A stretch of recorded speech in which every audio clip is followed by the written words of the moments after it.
everyone, and welcome back to the Cupcake Gemma channel with me, Gemma. Now I am going to bake a really fun, festive showstopper cake for you today. This is going to be a snowball cake, not just a snowball cake, but a kind of, I don't want to say Frozen themed, like Frozen the film. It's just that it's going to be icy blues and lovely white. So let's just call it a frozen snowball cake. So this is going to be decorated with chocolate spheres. Now I've been wanting to try this sphere technique for ages. And if you were joining us on one of the lives we did a few weeks ago, you will have seen me testing the sphere making. I actually used a whole load of different techniques to try and get the best results so that I could share it with you. And I'm going to show you what I did use and what I didn't like. So I'm going to start with these. So these are polycarbonate, and these are what professional chocolatiers would use to make beautiful little bonbons. And they're really great. They're super duper sturdy. They make a really, really lovely shiny ball if you temper the chocolate perfectly. And the trouble is, white chocolate to temper in the home is actually quite tricky to get it just right. So what I ended up doing was having not just one, but 2 trays with chocolate which would not come out.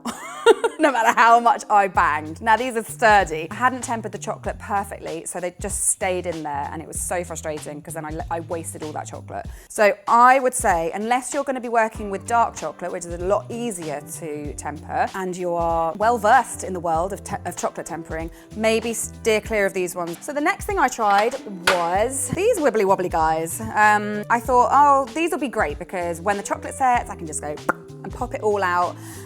What I didn't take into account was the fact that they're wibbly wobbly, so that poses a couple of problems. One is that when you put the chocolate in, turning them upside down to like get the excess out is really annoying. Scraping the top off, which is what you need to do with these ones, was difficult because it was like blah. And then because I needed to sit it on a tray or on the counter, it meant that because they're really soft, the half spheriness just didn't happen. The one I like the most, which is these. So these are by a company called BWB, and I bought these from a specialist cake decorating company online. It's actually called the Cake Decorating Company, which is a British company. But if wherever you are, just Google 3-piece half sphere chocolate molds. That's what you want. And so the 3-piece because they come in 3 pieces. So what we have here is the first bit, which is where you put your chocolate, and then you put these little inserts in, and then you smush the top down, and you end up with perfectly shiny, lovely half spheres. So I'm gonna show you how I did that. So the first thing I'm gonna need to do is melt some chocolate. I've got about 200 grams of white chocolate here. And then you wanna get that into the microwave for about a minute, but you wanna stop it every 20 seconds or so just to give it a stir, make sure it's all melting really evenly and also not too much. And when you have a few little nuggets of white chocolate still visible, but most of the rest of the chocolate melted, just stir it to melt all of that chocolate through. Then put some chopped up white chocolate into the bowl as well, just to bring the temperature down a little bit, and just stir it until it's completely melted. And now it's ready to have the colouring. So obviously white chocolate isn't really white, it's got a bit of a yellowy tinge to it, which isn't very Christmassy. We're gonna colour it using oil-based food colouring. We use Colour Mill, which is a really great brand. Make sure you give it a really good shake before you put it in, because just to make sure all the pigments are really, really strong in there. It's very concentrated stuff. And you don't need loads because it's concentrated, and also the colour of this brand particularly develops a little bit over time. But I am going to start with about a teaspoon.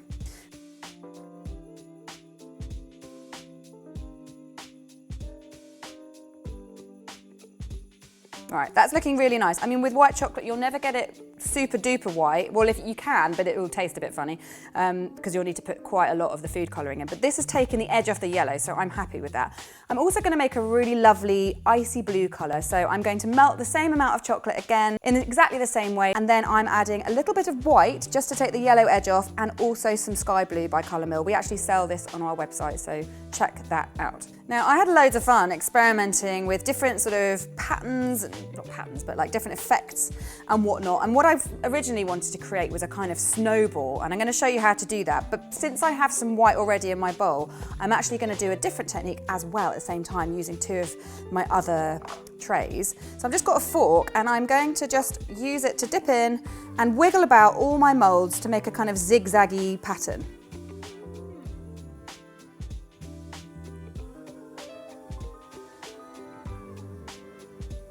And then with my big ball mould, I'm going to fill it just with white chocolate. Now, each of these moulds has a handy but slightly faint line to guide you the amount of chocolate to put in. So I'm only going as far as that. If you put any more than that in, it does smush about and make it a bit messy, but it's retrievable. So with my moulds filled, I'm going to then put the middle bit in, these funny little wibbly wobbly bits. They go in on top, and then the top tray goes on the top of those, and you push down a little bit, but then you turn it upside down like so. And as you can see, the chocolate's already starting to travel, but if I squash down on just on this ring here, it'll take it as far as it needs to go, to the very edge. Sometimes it smushes out a little bit, and that's okay. You can just break that off when the chocolate's set. And that's it. I'm gonna put this into the fridge, but before I do that, I'm gonna fill my ziggy zaggy balls up with the blue chocolate.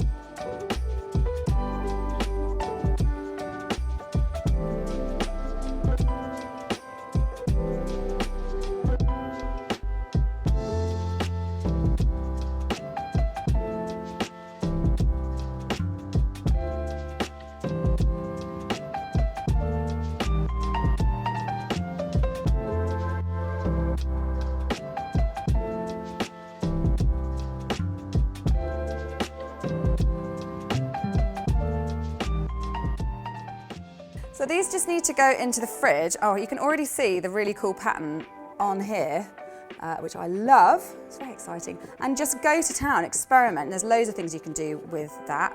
But these just need to set. So I'm gonna put them in the fridge for, well, I mean, until I need them really, but at least 10 minutes is great.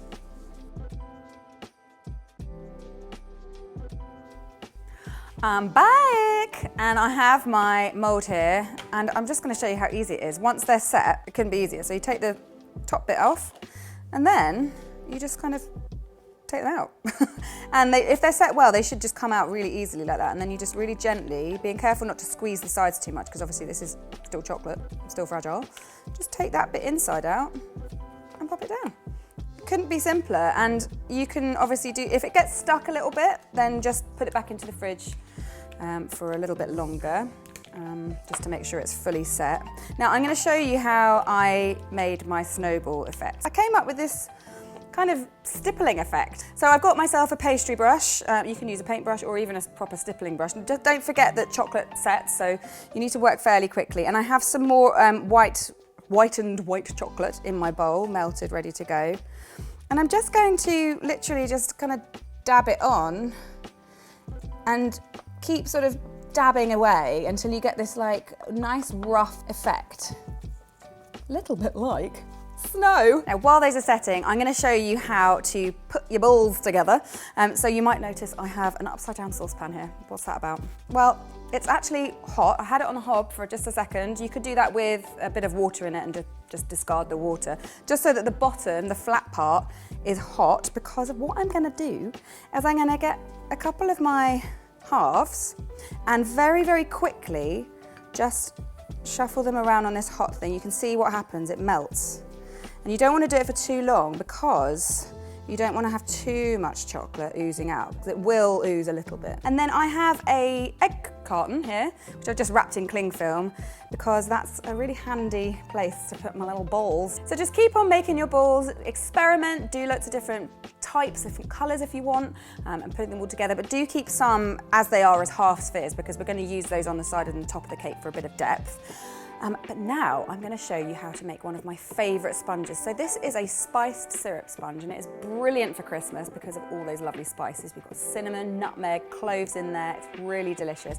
So all you need to do to make that is put 300 grams of butter, 300 grams of dark brown sugar and 600 grams of golden syrup into a pan, and just set that over a medium-low heat. Give it a stir every now and then, and when it's all melted and it's not grainy anymore, you can turn off the heat and leave that to cool for 15 to 20 minutes. Next up, you're going to sieve your dry ingredients together. So I have 600 grams of self-raising flour, and then I'm going to put my spices in. I've got a 1/4 teaspoon of cloves, 2 1/4 teaspoons of ginger, and 2 1/4 teaspoons of cinnamon. You can put some nutmeg in there as well if you want, and also a 1/4 teaspoon of salt. Just shuffle that through the sieve, then in a big bowl, crack 3 large eggs. Give it a little whisk before you add 400 grams of whole milk, and then just whisk that together until it's all really well combined. Once your syrupy mixture is slightly cooler, you can then temper the egg mixture with it. And by that, I mean grab a couple of cupfuls and whisk it into the cold egg mixture slowly, just whisking all the time, just to bring the temperature of the eggs up a bit so it's more similar to the syrup mixture. And then once that's happened, you can go ahead and put all the rest of the syrup mixture in and whisk it really thoroughly. Then grab back your dry ingredients, shuffle that into the bowl, and then using the whisk, just stir that all through until it's a smooth, lump-free consistency. You want to pour that into 4 8-inch tins. I've greased these lightly just using cake release spray first. And then once you've evened it out, pop them into the oven at 170 degrees C for 26 to 28 minutes, or until a skewer comes out clean from the middle. Once your sponge is cool, you need to trim those babies. So get your cake leveler and a cake ring if you have it, just to trim the edges off and level all the layers out. Now I'm going to be building my cake up with Brandy buttercream because it's Christmas and Brandy buttercream is delicious. So I'm going to put all the measurements for that in the description box below, and if you want to see the method of how to make buttercream the perfect way, then click on the link on the screen now. We'll also put it in the description box so you can check that out. Now just build up your cake starting with the first layer, stick it on with a little bit of buttercream, and then put a generous blob of buttercream, smooth it out with your cranked palette knife, and then keep building that cake up until you get to the top. With the last sponge, turn it upside down so it has a nice flat top, and then you can apply a crumb coat. So just blob on some buttercream, smooth it all around using a palette knife, and then take the excess off using a cake scraper.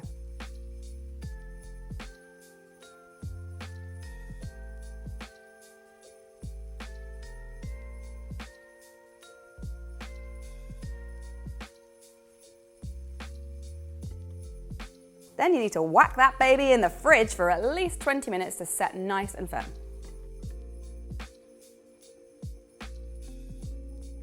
So it's time for the top coat. Woohoo! So this is lovely and firm. It's been in the fridge for a while. Just with the rest of my buttercream, I've just coloured it a really lovely icy blue colour. Just used sky blue and a bit of baby blue by Colour Milk. And I've also kept a bit of white back because I want to make this kind of cloudy. So I'm going to start by applying my top coat. Just going to put a really nice big blob on the top and then use my cranked palette knife just to smooth that out.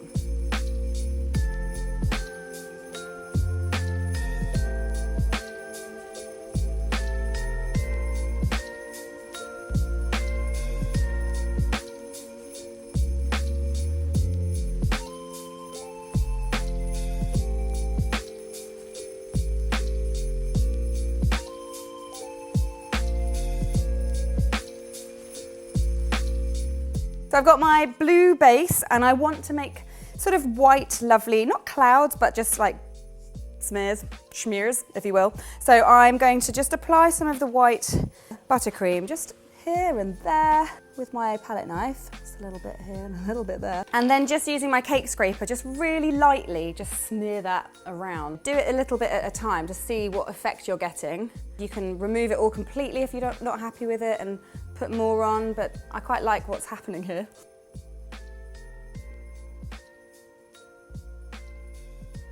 So we could just leave it there, but it wouldn't be very snowbally. So I'm gonna get my snowballs out. So as you can see, I've got a vast array now.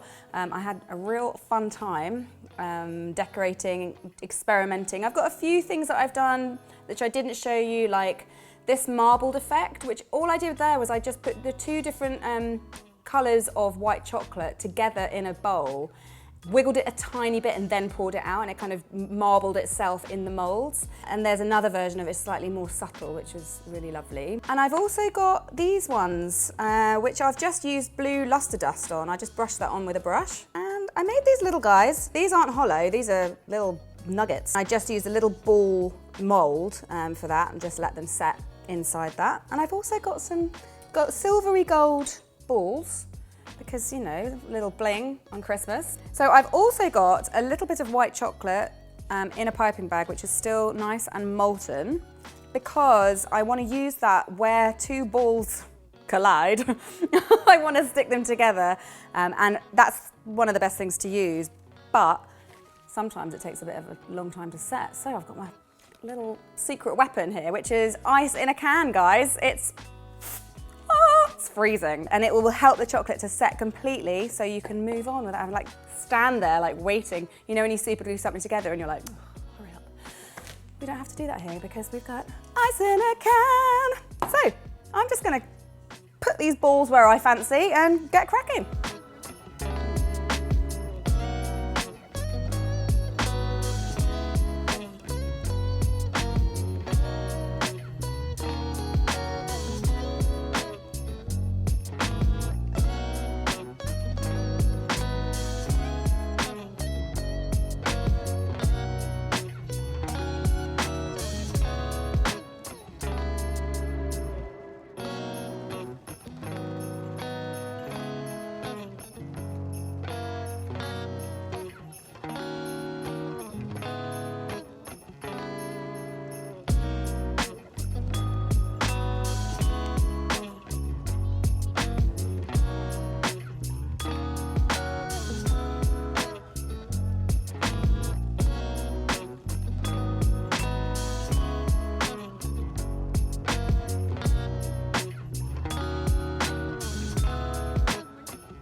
Finished, I think. It's so hard to tell sometimes. You just want to keep putting balls on or taking them away, but I think this is just right. What do you think? Let me know in the comments below. I love it. Obviously, it does taste amazing, but for the benefit of keeping a cake looking as best as it can, I'm not going to cut into it for you guys, but trust me, when all the photos have been taken of it by Dane and Nikki, and we've got our thumbnail, and we've done everything we need to do for socials, I'm going to be having a slice of this because it is delicious. So please let me know what you think. Give it a go. Take pics. Put them on Instagram. Use the hashtag CupcakeGemma. If you want to go one step further, you could join the Bake Club over on Patreon because you can directly interact with us, show us your pictures. Another good reason to join the Bake Club is that in January, we're going to be doing a live bake-along, Patreon bake-along for patrons. It's going to be in January. We'll confirm the date soon, but make sure you are heading over to Patreon to become a member of the Bake Club because you will only be able to see that live bake-along if you are a member. I hope you enjoyed this. Merry Christmas. Merry Christmas Eve, Eve, Eve, Eve, Eve, Eve. It's nearly time, guys. It's nearly time. Just a couple more weeks to go.